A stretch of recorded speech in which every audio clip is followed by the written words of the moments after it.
Paano nga ba itinatawid ng mga magulang ang kanilang araw-araw na buhay kasabay ng pagpapalaki sa mga anak nilang may autism?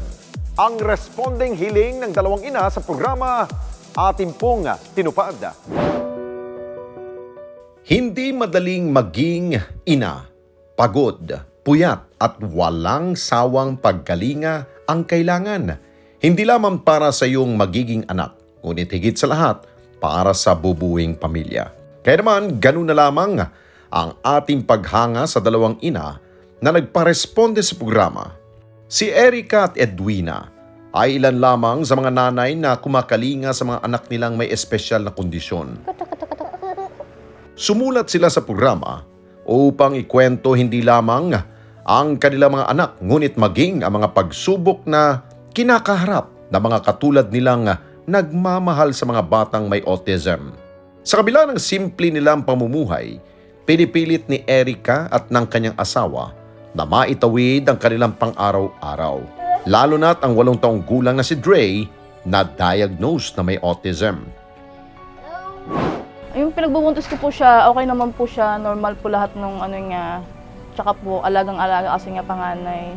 Tapos po napansin ko pa lang po nung 3 years old siya, na parang may kakaiba po talaga. Hindi nga po mabigkas po yung pangalan niya. Tapos po nagtitipto, tapos panay hand flapping, mga ganun po. Tapos wala po siyang eye contact talaga. Ayun po yung mga napansin ko sa kanya talaga. Tapos kaya nag-decide po ako na ipa-check up siya sa developmental pediatrics po. Isa sa paraang alam nila para matulungan si Dre na mamuhay ng normal ay ang mapag-aral ito sa isang special education school. Yung asawa ko po janitor, pero under siya ng agency po. Kaya hindi pa talaga siya regular. So ako naman po, narakit-rakit lang, ganyan. Po yung school ni Dre, medyo malayo po dito. So umaano po kami ng 88 pesos. Wala pa po yung baon niya doon. Tapos hanggang Katipunan po, nilalakad na namin hanggang Batino. Ganun po kalayo yung school niyan. Kaya tinatsaga-tsaga ko po sumali sa mga charity.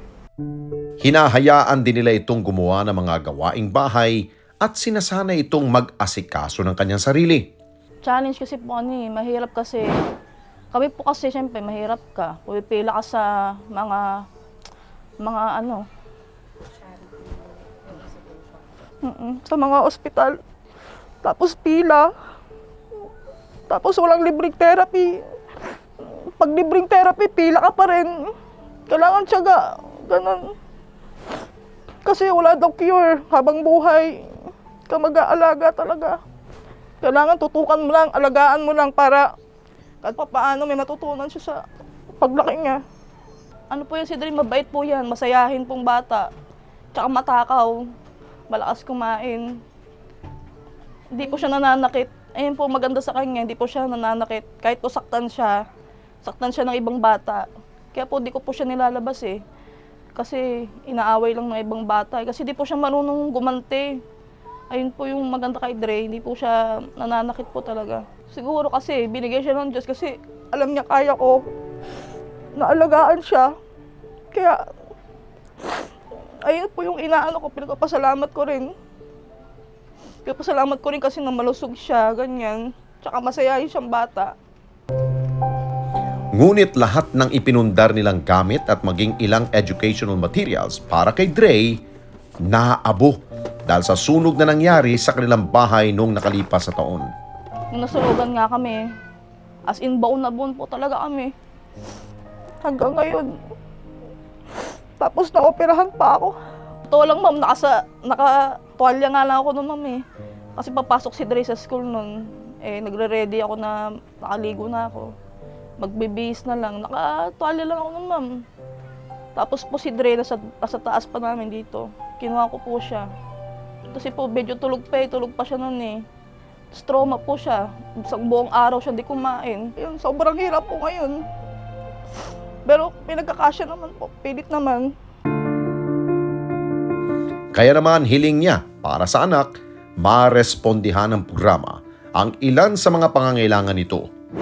Kaya sana rin po, kaya kahit po mga educational toys or books, yun po malaking tulong po talaga yan sa kanya. Kasi po yung mga educational books niya, toys, natunog na po eh. Opo, naipon-ipon ko po yung kakasali sa mga Ayun, nasunog na, wala na. Kung ano po yung may bibigay niyo pong tulong, katanggapin po namin ng malubag po sa puso po namin. Kung si Dre makulit at madaldal, ang batang si Golden na 4 na taong gulang madalas na nakahiga lamang. Malimit na magsalita at madalas na nakatanaw lamang sa kanila. Meron po siyang global developmental delay associated with the deletion of chromosome 18.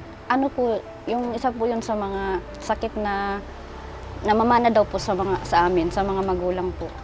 Tapos meron din po siyang congenital heart disease, inguinal hernia po. Hindi man planado ang pagbubuntis ni Edwina kay Golden, maingat niya itong dinala ng halos 8 buwan. Ngunit sa 7th buwan nito sa kanyang sinapupunan, agad na ipinaalam sa kanila ang komplikasyon ng bata.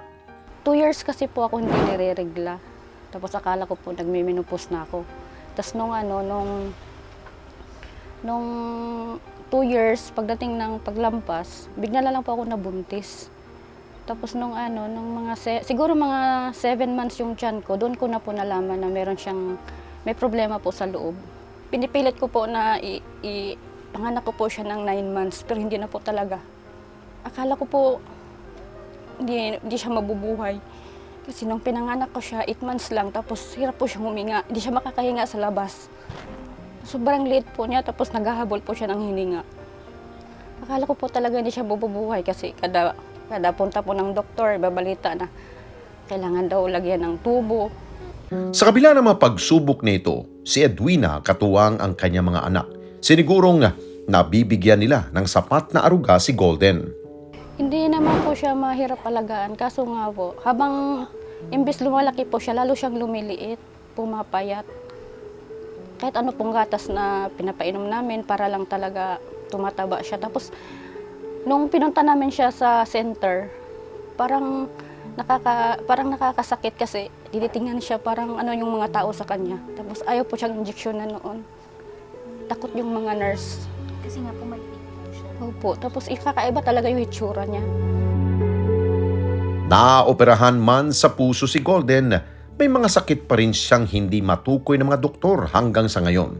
At dahil sapat lamang ang kinikita ng kanyang asawa, hindi rin nila ito may pakonsulta sa iba pang espesyalista. Nahihirapan po kasi siyang huminga, tsaka yung parang hinahabol niya yung paghinga niya. Yung mga labi po, maitim. Pero yung mga kuko naman niya, okay naman. Hindi naman nangingitim. Yung labi lang talaga. Pero nagme-maintenance pa din siya. Ang problema ko lang po, yung kilos niya. Hindi pa po siya nakakatayo. Kailangan kasi niyang ma-MRI. Tapos EEG para malaman anong dahilan din yung... Kasi hindi siya mapakali yung mga kilos niya. Parang nagaganon-ganon. Hindi nila matukoy kung ano talaga, kung meron pa siyang ibang sakit. Para matulungan sila, hiling ni Edwina na madagdagan ng puhunan ang kanyang maliit na tindahan. Yung asawa ko po, pumapasok po siya dyan sa junk shop. Tapos ako naman po, nagtinda-tinda. Po, pag gipit na gipit kami, nangihiram kami. Kulang po. Kulang po talaga kasi may 2 pa po akong estudyante. Yung isa magka-college na po. Yung ano ko po, kasi pag halimbawa, mga gatas, ganon. Parang isang tulungan lang. Pag naubos, wala na. Gusto ko po sana puhunan. Kahit papaano po, dyan makukuha po namin doon yung pangangailangan. Ang kahilingan ng 2 awesome nanay na si Edwina at Erica agad nating nirespondihan. Ang gatas, diaper at educational toys ni Dre sagot na ng programa. Wow!